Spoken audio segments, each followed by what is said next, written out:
Con su abstención, el Partido Popular ha salvado la polémica ley audiovisual del Gobierno, que en principio iba a ser una contrapartida para Esquerra Republicana, pero que se ha convertido en un factor sorpresa y también en un ingrediente que puede desencadenar nuevas tensiones entre el Gobierno y sus socios, o al menos así lo ve el Partido Popular, ya que en parte esta abstención responde a la estrategia de confrontar al Partido Socialista con los partidos que habitualmente le apoyan en el Congreso de los Diputados. Además, también hablamos de la declaración de la renta. Cuidado, porque cuando haya un error, en caso de que se haya hecho esta declaración con ayuda de algún funcionario de la agencia tributaria, el que tiene que pagar los platos rotos sigue siendo el contribuyente. Vamos a explicar que existen estos casos con los que hay que tener cuidado y también vamos a recordar algunos algoritmos de la propia agencia que también nos pueden llevar a tener que pagar más de lo indicado. Esto es Barra Libre, comenzamos.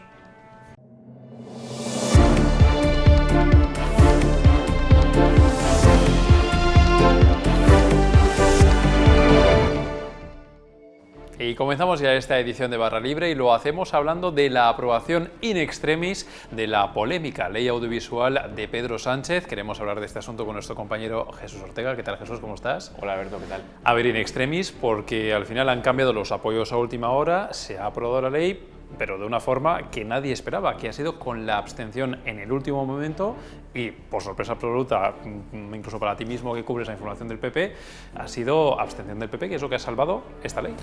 Pues sí, además es que hay que recordar que la ley audiovisual fue, digamos, una de las contraprestaciones que puso el Gobierno a Esquerra Republicana para que Esquerra apoyara los presupuestos. Hay que recordar que esta ley incluía una cuota lengua cooficial del catalán, gallego, vasco para plataformas tipo Netflix, ¿no? Es un poco una imposición que querían los socios del Gobierno y el Gobierno lo aceptó, incluir esto en la ley audiovisual. Pese a ello, Esquerra Republicana ha votado en contra. El Gobierno se estaba quedando sin apoyos, necesitaba la abstención del Partido Popular y, contra todo pronóstico, el Partido Popular, al final, realmente que minutos antes de que iniciase esa intervención, el diputado del PP que ha fijado posición del PP, se confirmó esa abstención, que la verdad que ha sorprendido a propios y extraños, la verdad. Bueno, aquí la primera pregunta, no sé si tenemos respuesta, pero la primera ¿es una abstención que se ha pactado entre el Partido Popular y el Partido Socialista o es una abstención que el PP a última hora le ha dado por ahí y se ha abstenido? La verdad que hemos preguntado y la respuesta es un poco ambigua. Dejan caer que en las últimas votaciones el Partido Popular, por un lado, y los socios de investidura por otro, están forzando a Bolaños a tener que hacer llamadas hasta el último segundo. Que dan a entender que sí que ha habido esas llamadas por parte del PSOE hasta el último minuto. Pero por otra, el Partido Popular lo que reivindica es que esta abstención estaba ya un poco, digamos, preparada, porque es una abstención que ellos, desde el punto de vista estratégico, la ven clave para, primero, escenificar esa debilidad parlamentaria que tiene el Gobierno de Sánchez. Hay que recordar, por ejemplo, que el Partido Popular también salvó al Gobierno con la tramitación de la Ley de Seguridad Nacional. Esquerra Republicana presentó enmiendas a la totalidad y el PP rechazó esas enmiendas a la totalidad para que se pudiera seguir tramitando. También el PP salvó una comisión de investigación por el tema Pegasus. Y es verdad que, que en las últimas semanas estamos viendo esos apoyos que están haciendo que el Gobierno se enfrente con sus socios y le está salvando el Partido Popular. Claro, esto es bastante llamativo, sobre todo porque aquí estamos hablando de una ley audiovisual, como decimos, que era polémica, que en parte se veía como una especie de contrapartida Esquerra Republicana, pero al final ha cambiado todo por unos cuantos cambios que han hecho que Esquerra Republicana haya votado finalmente en contra y en cambio el Partido Popular también haya cambiado su voto a la abstención. ¿Qué es lo que ha cambiado en estos últimos, no sé si decir días o horas, para que se haya producido todo este cambio de unos y otros? Bueno, ha habido una tramitación parlamentaria. Es verdad que el Partido Popular defiende que el PSOE ha aceptado alguna de sus enmiendas, pero la enmienda clave no ha sido las que ha presentado el PP y acepta el PSOE, sino una enmienda del Partido Socialista que cambiaba la redacción inicial, una redacción inicial, hay que recordar, pactada por PSOE y Podemos en el Consejo de Ministros. Es decir, el Gobierno pacta y aprueba una ley audiovisual que cambia luego mediante enmienda el Partido Socialista. Esta enmienda es una redacción un poco más ambigua y dejaba la puerta abierta a que las televisiones, los grupos mediáticos grandes, Mediaset, A3 Media, crearan productoras propias que competían con las pequeñas productoras, con productoras quizá vinculadas, digamos, voy a decirlo, Jaume Roures, ¿no? Es, digamos, socio socio, bueno, digamos el referente mediático del socio de gobierno de Podemos, y bueno, pues tanto Esquerra como Podemos ese cambio no lo veían bien, y ellos presentaron, digamos, un texto nuevo para poner al PSOE en el aprieto de apoyarlo, ¿no? El PSOE no lo apoyó, Esquerra votó en contra y solo le quedaba la abstención del PP para salvar al gobierno esta ley. Y esto nos lleva a estas protestas que estábamos justo ahora viéndolas ahí en pantalla, porque ha habido unas protestas, evidentemente, de esas plataformas, ¿no? De varios colectivos que han protestado en contra de esta ley audiovisual, digamos, protestas en contra del propio Partido Socialista en este caso, pero claro, ya con unos apoyos en los que uno se pierde. ¿Contra quién era la protesta? ¿A favor de quién? Porque están ahí los grupos mediáticos metidos ahí en medio. Digamos que hay una mezcla, en fin, muy llamativa y complicada de explicar. Es muy curioso porque, bueno, al final esto casi es más una reflexión, ¿no? Pero es verdad que el bipartidismo ha salvado, digamos, a los grandes grupos mediáticos, ¿no? Lo que hemos comentado de A3 Media y Mediaset.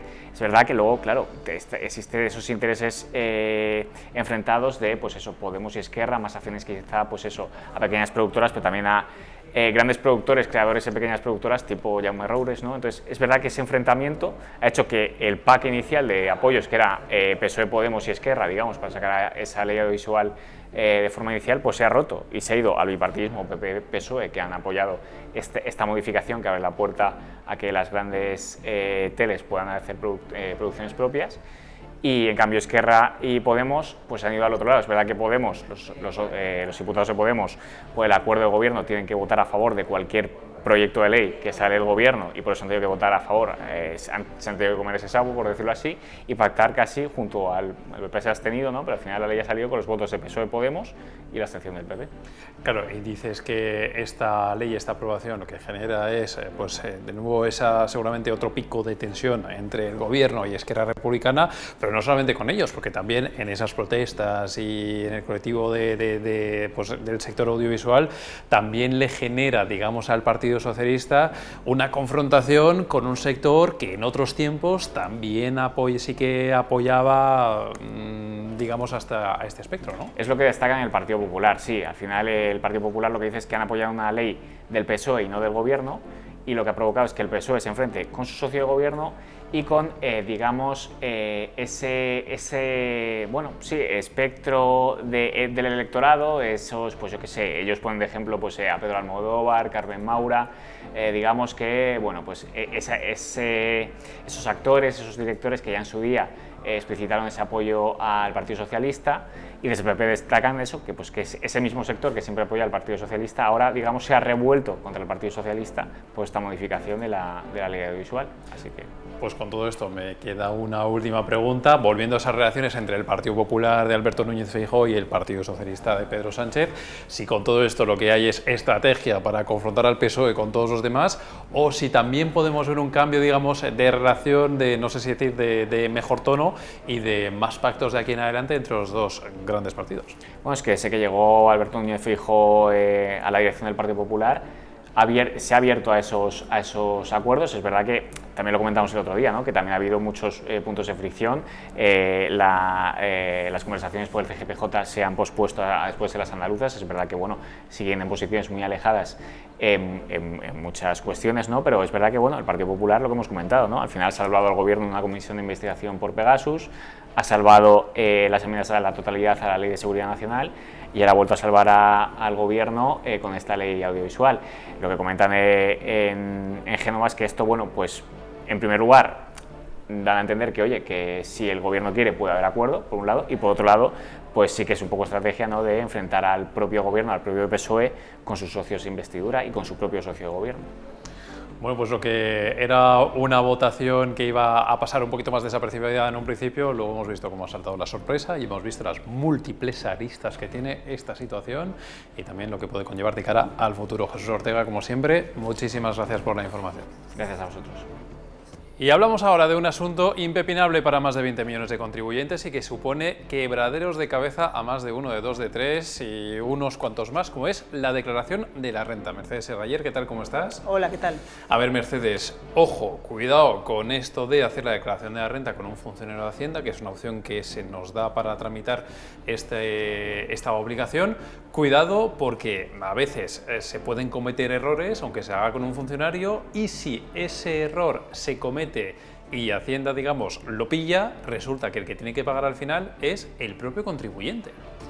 Sí, a ver, podemos que nos ayude, podemos pedir ayuda de la agencia que la proporciona presencialmente en sus oficinas, o también una nueva novedad que tienen que se llama, el plan le llamamos, que se confecciona la declaración por teléfono. Pues bien, en estas modalidades suele aparecer luego, de hecho, que lo ha confeccionado un funcionario habilitado, ¿no? El problema es cuando hay errores y luego la agencia, si los detecta, hay que corregirlos y hay que pagar realmente lo que ahora estima que hay que pagar, aunque uno alegue además, ¿no? Pero en la corrección está automáticamente, los casos que nos están llegando y que nos comentan los contribuyentes, hay una sanción automática, y esa es la cuestión más problemática, ¿no? O sea, estamos diciendo que si haces esa declaración de la renta, te ayuda un funcionario de Hacienda y hay un error en el proceso que ha cometido o el propio funcionario o por la razón que sea, tú no puedes decir, oye, que este error yo lo he hecho con un funcionario y el error habrá que por lo menos compartirlo. No, te toca a ti pagar todo y ya está, y Hacienda de ahí no te libra de eso. A ver, puede haber muchas diferentes casuísticas, digamos, ¿no? Puede ser que el contribuyente proporcione información parcial, errónea o incluso maliciosamente sesgada. Eso puede pasar. Ahí, evidentemente, de esos casos no estamos hablando. Estamos hablando de que hay contribuyentes que han proporcionado todos los datos veraces y suficientes, y entonces luego se produce el error del funcionario. Y en esos casos, que tenemos acreditados muchos y nos consta que suceden habitualmente, el problema es que, aparte de la propia corrección que hay, que tiene que cubrir el contribuyente, es que de manera automática imponen sanción. Cabe alegar, lo dice la agencia, uno puede alegar, luego puede recurrir administrativamente al Tribunal Económico Administrativo, sí, porque son procedimientos que pueden llegar a ser costosos, largos y que no todo el mundo lo ve evidente hacerlo, ¿no? Pero de entrada tiene uno que pagar lo que ahora Hacienda considera que corresponde y la sanción. Oye, Mercedes, en general, ¿cuánta gente se apoya en funcionarios de Hacienda a la hora de hacer la declaración de renta? Te lo digo porque todavía estamos con todo el mes de junio por delante, ahora es el periodo para acudirnos de forma presencial para hacer esta declaración para quien lo necesite, y este es un procedimiento, digamos, el de obtener esta ayuda, que es más habitual de lo que puede parecer. Sí. Bueno, los datos del año pasado son unos 2 millones de contribuyentes. Hay el plan, le llamamos, el de las llamadas telefónicas, que ahí es donde están concentrando el grueso, es casi 1 millón, más de 1 millón, digamos, y el resto son en las oficinas, ¿no? La declaración presencial, la atención presencial en oficinas va a empezar el miércoles 1, le dedica el último mes de campaña que queda, ¿no? Y sí, son casi 2 millones de contribuyentes. Tenemos que decir que además no son los contribuyentes con más posibilidades económicas, con más capacidad económica, en principio pues no pueden costearse un asesor, y bueno, pues por eso acuden a esta posibilidad que ofrece la agencia, ¿no? Bueno, de esos 2 millones, en fin, hay que decir evidentemente que en la inmensa mayoría de los casos todo va bien y ese servicio se presta muy bien, pero es verdad que hay que tener cuidado porque a veces puede pasar que haya un error humano con las consecuencias como las que estamos contando. Pero Mercedes, no es el único error que hemos detectado en la agencia tributaria a la hora de hacer la declaración de la renta, porque también lo hemos comentado aquí en Barra Libre alguna vez, también ha habido, hay que hablar de esto en presente, también algoritmos, no sé si llamarlos maliciosos o erróneos cuanto menos por parte de la agencia tributaria, que también hacen que en algunos casos haya gente que esté tributando y obligada a pagar por una cantidad superior a la que en realidad le debería corresponder. Sí, a ver, los casos que hemos detectado y que hemos contado aquí, en esta campaña está sucediendo, bueno, la gente que ha estado en ERTE en 2021, y que ha tenido algún tipo de ayuda o subvención de las comunidades autónomas por esta circunstancia, el borrador, si confirma el borrador sin más, que es, bueno, es una opción que ofrece, una ayuda que ofrece también la agencia, ¿no? Este borrador, pues el borrador, si se confirma sin más, queda doblemente reflejado en la ayuda y se tributa el doble de lo que se debería. Esto se puede cambiar, pero hay que saberlo, hay que hacerlo, hay que empezar de cero y no es tan evidente, ¿no? Y luego hemos contado otros casos que han ocurrido en campañas anteriores, que se sepa hasta la fecha, de posibilidades legales que puede deducirse de cuestiones inmobiliarias, los contribuyentes podrían deducirse y que el algoritmo, el sistema electrónico de la declaración no permite aplicárselas, imposible directamente, ¿no? Y bueno, pues eso también ha ocurrido y está recurrido ante los tribunales, ¿no? Bueno, pues por si quieren recordar estas informaciones de los algoritmos que está contando Mercedes, por supuesto las tienen disponibles en Voz Populi, las pueden buscar sin ningún problema, y si todavía tienen pendiente hacer la declaración de la renta, mucho ánimo, porque sabemos que a veces es un trance. Mercedes, ¿tú ya lo has hecho? No. ¿No? Mercedes era ayer, pues entonces ¿vas a ir presencialmente a que te ayude un funcionario o cómo va a ser en tu caso? Creo que no, creo que de momento no. Pero la vas a hacer y te vas a apañar, ¿no? Pues nada, esperemos. Pues mucho ánimo con lo que te queda y sobre todo muchísimas gracias por la información como siempre. A vosotros. Bueno, y con esto despedimos esta edición de Barra Libre. Como siempre volveremos este fin de semana con más contenidos. Muchas gracias.